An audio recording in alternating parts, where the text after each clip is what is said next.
हौखिबा नुमित खरानी सिदा पीपल डिफेंस आर्मी PDA हाइना मिंगथोनबा मसाना मसाबो यावलुबनि हाइजबा रिवोल्यूशन हाइबसी करिनो खंगदबा मानबा पार्टी सिना खुनाय असिदा खुंदामिनरिबा येलो फुरुप मैतै अमदि मैतै पांगलनि गी मरक्ता सिंगचेप थारकलिबा अमदि मणिपुर की यावलुप सिंगबु 22 ओइबा पार्टी ओइना उहन्नबा सिलकलिबा सिदगी इरैचा मियामना लापथोक हौसी हाइना आइना थिंक्रबा लालहौलोप कांगलेपाक कम्युनिस्ट पार्टी नोंगथांगी पब्लिसिटी सेक्रेटरी एल कांतना खुयेक पीदुना थादोरप सेरोल अमना खंगलकली सेरोल असिना मखा तारदुना high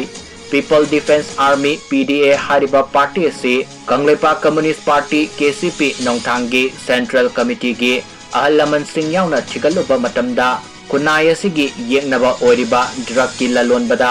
सेनबा मियोय कांगबु Kharna Meitei Pongal सिंगबु brain wash तौदुना खुलाई ओइना सिजनदुना मखोयगी खुदोंग साबा लौनबा सिलकपनी